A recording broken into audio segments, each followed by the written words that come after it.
So just went through a run with Spirit Blossom Kindred using this build, but let's take a look at other potential builds for her and what you can do.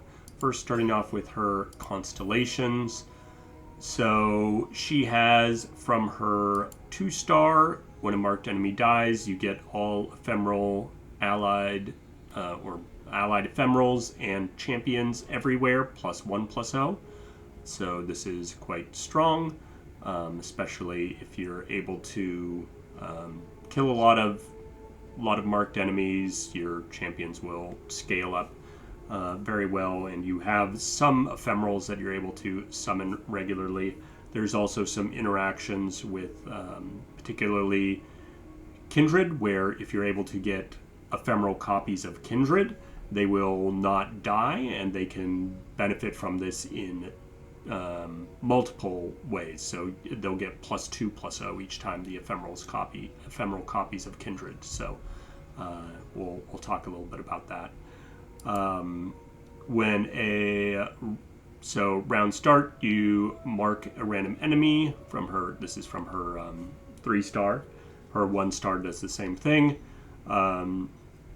This does, when any unit dies, create a Beast Frenzy in hand, and if you have one, reduce its cost by 1. For the 1-star, it's just when allies die, so definitely a lot better for the 3-star, since you can reduce the cost of this by killing things. Then her 4-star, the Overkill, is quite good. I don't have it myself, but this makes it so when you deal more damage than the enemy has health, then you also deal that much. Essentially the overkill damage goes to a random back row enemy, so you can end up dealing multiple instances of damage even if you don't have overwhelm. This sort of overwhelms to their other units, which is very good. This is especially good with the Beast Frenzy. Beast Frenzy summons the Beast, which you can see here. The Beast is an 8/8 ephemeral, so if you're attacking into things, and this will synergize really well with her 6th or 7-star, however you want to call it, but her Nova Crystal star, which makes it so round end all marked enemies are reduced to 1 health. So then if you're hitting them with a big unit, they're at 1 health. The overwhelm damage will go to another random enemy, and then so potentially you'll kill multiple enemies with a single attack or spell. Especially, we can also go over her champion spell in a moment, which is a good way to target multiple marked enemies and kill them all. And then that overwhelm damage will go to any of the non-marked enemies, so really good there too. Her rune stars, we have a couple different options for her, but this one that I'm using is when a champion or ephemeral ally kills an enemy, you refill your spell mana.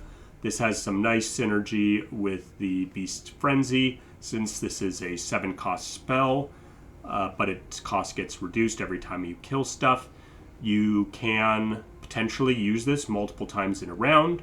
Let's say you have a cheap copy of it, you send it in, it kills something, you get a new copy, and because you killed something with it, it reduces the cost of the new copy by 1, so you have a 6-cost Beast Frenzy in your hand, plus you refill your spell mana. As long as you have 3 other mana gems, you can potentially target another thing that's marked with another Beast Frenzy and attacking again, and you'll get multiple beasts out there, so that's quite good. Then from her champion stuff, only things that are really important to note are damaging spells get Blasting Sigil, so they get double damage. Really strong to scale any damage spells you get throughout your run. Being able to just remove units with spells pretty easily. She also has this Dance of Arrows, which is her champion spell, gets Blasting Sigil, so we'll talk about some of the builds using her champion spell and getting this Blasting Sigil really good. So there's 2 forms of her champion spell. You can either just pay 1 to mark a random enemy, or you can end up paying 4 to deal 3 damage to all marked enemies. So that is quite good there. Just a moment. All right. So the other thing, this Star of Discovery, followers you acquire in adventures have Kindred's mark. This just makes it so when they damage enemies, you mark them. So this is quite good, especially if you can get things that have like skills that do damage to all the enemies on the board. That'll count, and you can essentially mark their entire board. Or if they, even have skills that target an enemy on play, even a single enemy, that'll also get them the mark. Or if you have ways to attack in multiple times with them, challenge certain things, that'll be a good way to make sure that you're marking most of their board. So let's look at the deck and the champion itself. So from the deck, as mentioned, this is her champion spell. It's also in her deck, so there will be some things we can do with that to buff this up further and make it even better. As you can see here, it's her champion spell, so she has a version of it. And she has a couple other spells in here. She also has Vile Feast. She has like 4 spells in her deck, which is quite rare. Most champions don't have 4 spells, but she has a lot of spells. It's a little unfortunate for some of the builds. We would want to use like Searing Brilliance and stuff, but because it has so many spells in here, ideally if we could, Searing Brilliance this, that would be amazing. But it's a bit more difficult with the amount of spells she starts in her deck. Still, her spells are decent, and she has this creature, it's 2 cost, and it has when you target an enemy, mark it. So if you're using, Vile Feast or the Withering Mist, this will, mark 2 enemies. This will mark 1 enemy. This also, when you summon a ephemeral copy of an enemy follower, you'll mark it. So multiple ways to mark enemies if you have this guy on the board. Important thing to note, depending on I should have gone a bit more into her runes here. If you don't have this rune, this is a legendary rune. So one of the things that can be really good for her is this Early Bird. This will summon that 0/7 unit that makes it so you mark things when you target them. So that'll by default get that on board. And so, yeah, really strong. And this is only a rare rune, so a lot easier to acquire. I think this is a great option for her.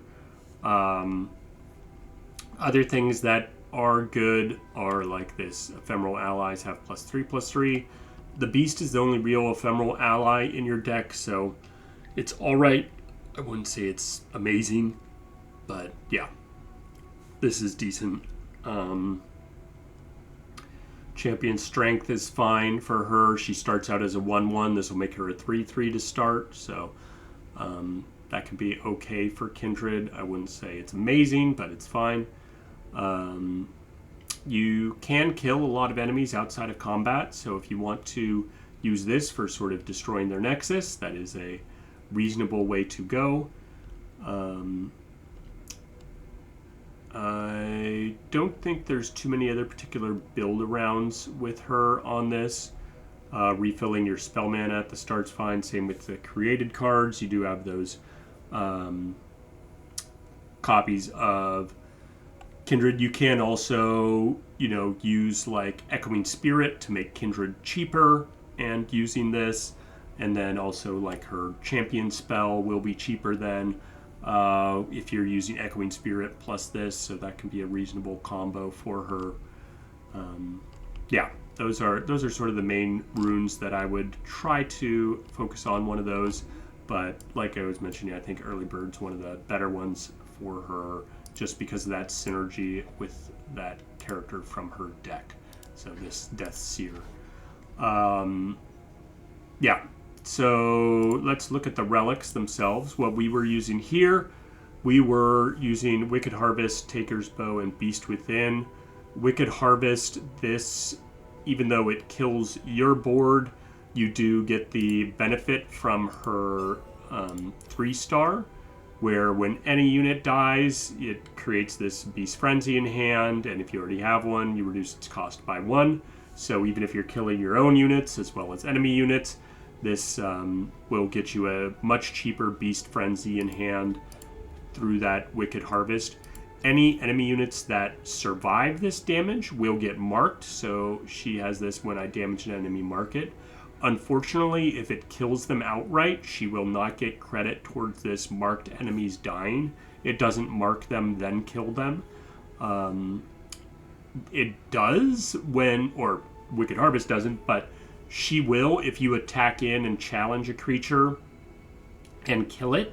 It'll count as, it'll mark it and then kill it. So she has this when I damage an enemy, mark it.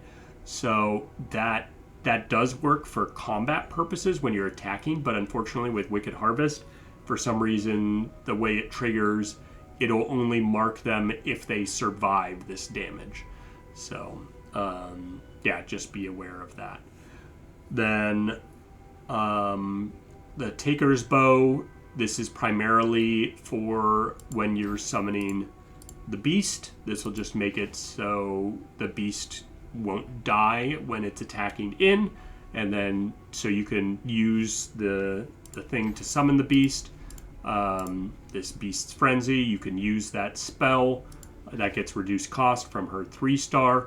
You use that to have it attack in.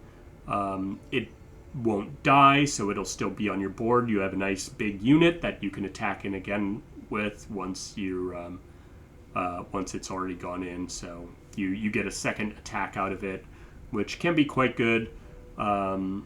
Again, this also works well with she has that spell in her deck, this Patient Beast, Fleeting Spirits. This will also make ephemeral copies of enemy followers. You can use them to attack in, and they won't die with that initial attack. If you're able to rally or something like that, then you can attack in with them again. I wouldn't say her relic is the strongest on her. It's nice, but you can easily substitute this out for other things. She doesn't have tons of ephemerals. You can use, if you are using this, you can use other things in combination with it though, like the Spectral Scissors. So this will give you another way to summon additional ephemerals. The real key with this would be that you, I guess you would need to have multiple things you're attacking in with. If you get her like Scout or something like that, then you could leverage this by attacking in multiple times, but then those units would also have to have Scout.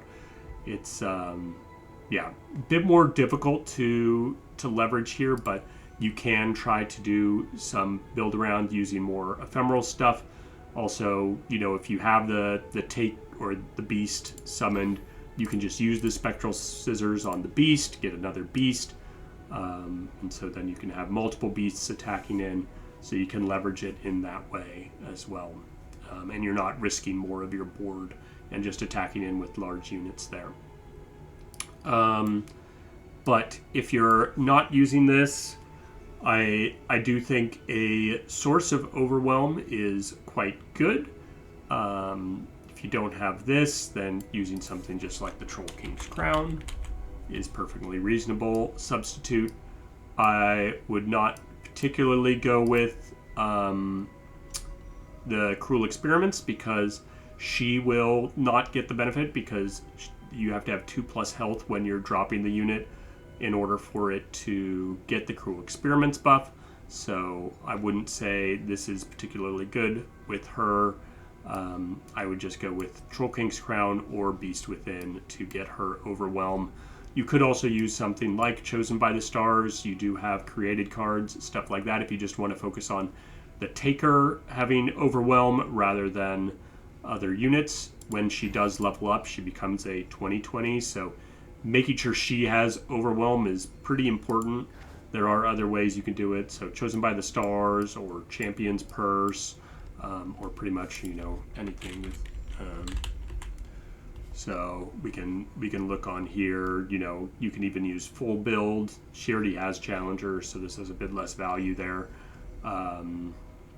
But yeah, then we already talked about this. This is also an option.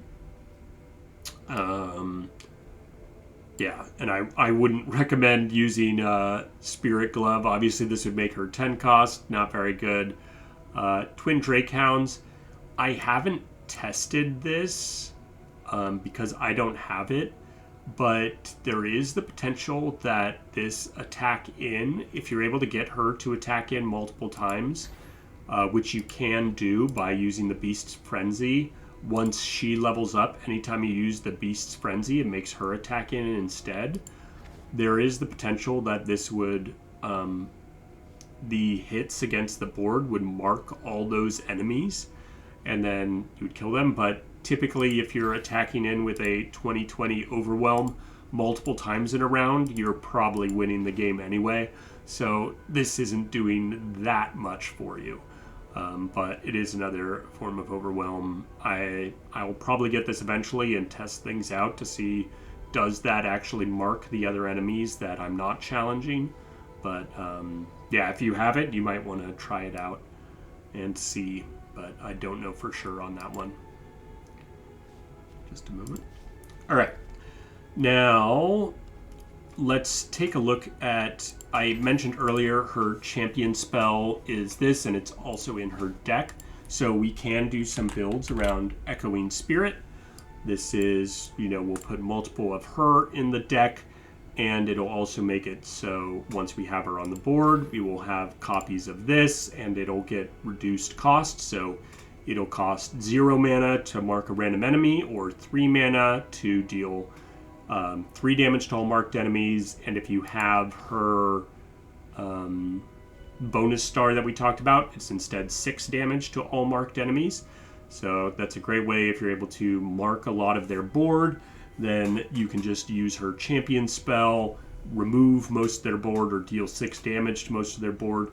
Especially if you have her 7-star, any marked enemies go down to 1 health, and then you can leverage that. You can also use this in combination with like the Grand General's counter plan. This will make it so you always get a copy of that at round start. It'll have reduced costs, so you can just mark more enemies even easier. And then, you know, you can also do like Chemtech Duplicator. You can have that trigger multiple times. You're doing, you know, instead of 6 damage to that whole board, you're doing 12 damage because you're doubling it. Really, really strong. Or instead of just marking 1 enemy for 0 cost, you're marking 2 enemies. So Chemtech Duplicator can also be quite good with this sort of setup. So this is, you know, just focusing on her champion spell there to do things like that. But very, very strong champion spell. You can also try to, I mentioned earlier when we were looking at the other spells in her deck, she does have 4 spells in her deck, her champion spell being one of them.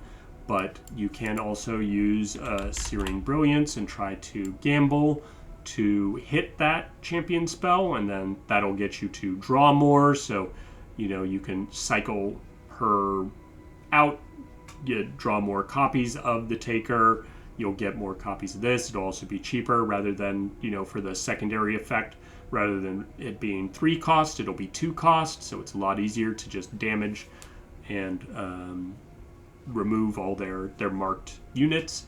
So that can also be quite strong there. Her other spells aren't bad, especially if you have that creature on board that lets you mark enemies whenever you target them. So Searing Brilliance can still be good just to draw you into more spells and being able to cast those again. It's very decent there.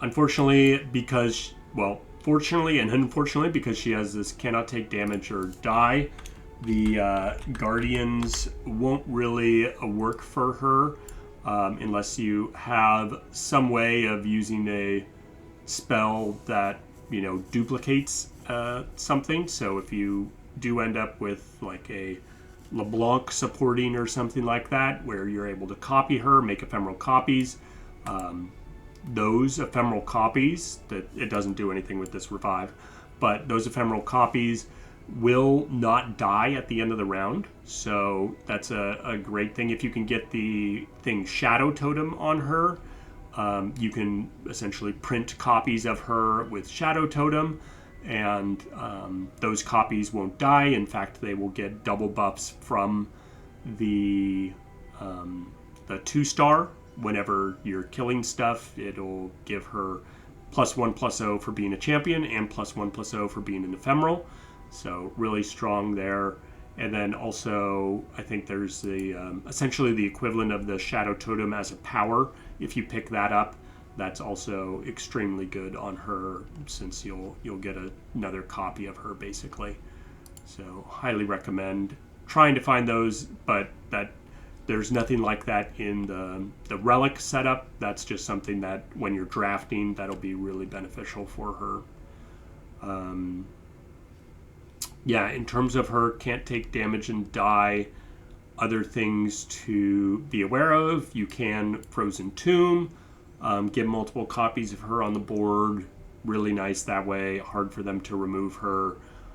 She can still be removed by Obliterates, so be aware of that. It can sometimes be worthwhile to have a spell shield on her just for those sorts of things. Things like there's a spell that effectively does like the Frozen Tomb thing, where it puts them into a landmark.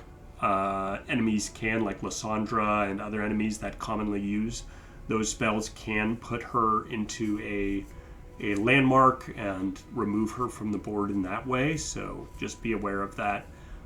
Typically, she's not too susceptible to being targeted by things, though, so you don't have to worry as much about protecting her once she's on the board. Since she does have low initial stats, stuff like either Living Weapon or Fear Cleaving Axe, both of these can be quite good to scale her up quicker, help her kill enemies so that you get her level up. That can be decently strong, so be aware of that. Also, normally I do not recommend the Evelyn relic. Well, I'll do the combination here, but where is it? Siren's Call. But this can be reasonable for her because husks, when they die, they will trigger that 3-star that reduces the cost of the beast in your hand. And you can also leverage this sort of engine with the Hidden Tome, where basically every time Evelyn levels up, you get a refilled spell mana. That'll make it easier for you to cast the beast. So you can use a combination like this. That can be fun. I wouldn't say it's best in slot, but it's something that can be a sort of fun build to mess around with Kindred, just because you get extra benefits from your units dying and generating that cheaper beast, as well as refilling your mana. So that can be quite good. Other things with her to be aware of. Obviously, if you want to get her out on the board early, you can use the Swain Relic plus Packed Powder, and this will also help scale, as you deal damage to their Nexus each round, she will scale up her stats. Scaling up her stats is very strong because she can't die. The bigger you get her, she's really hard for the enemy to remove, and then you could eventually just overpower them and win. So, yeah. I think that's most of it with the epic relics. Obviously, stuff like Starforged not going to work for you. She has such low starting stats. I think it's almost impossible to trigger Starforged on her. So, yeah, that's not going to be any good for you. Then, we already talked about her spell stuff, but refilling spell mana, Chemtech Duplicator, things with her champion spell, all going to be great. You can actually use, if you want to scale her stats more, you can use Berserker's Buckle. She is considered, surviving damage every time she attacks in, as long as you're attacking something. she will survive the damage, and then you can use even like 3 Berserker's Buckles. She'll get +6/+6 every time you attack in, and when she levels up, she'll get this. I would certainly use a form of Overwhelm, Troll King's Crown, other stuff like that, over using a 3rd Berserker's Buckle, because once she, of course, levels up, you want to be able to punch through and not just let them, defend with 1/1s and stuff like that. And yeah, but this is certainly Berserker Buckle, quite good on her because she can't die, and that'll scale her up, let her block bigger units, stuff like that. And if they have Overwhelm, then they're not doing as much damage to you when she's blocking. Beyond that, not too much to go through. Things like Quick Attack have pretty much no value on her since she can't die. Same with like the Death's Foil. She already can't take damage and die at any time, not just when she's attacking. So obviously no value really from there. Same with Regeneration, other stuff like that. Most of these are going to have almost no value for her. The only one that's really good on her, Ginsu's. More you're attacking in, more you're scaling her. Same with Banshee's Veil is decent. But pretty much everything else is pretty worthless on her, I would say, in terms of green relics. Or I guess the form of Overwhelm. If you don't have Troll King's Crown, this is, way to get Overwhelm. So that's about it. Anyway, I know that was a long rant on the Taker, but she does have quite a few different options that you can mess around with. So hope you enjoyed. Let me know if you have any questions about her. And if there's other champions you want to see, I'll try to cover them in a future video. Hope you enjoyed. We'll catch you next time.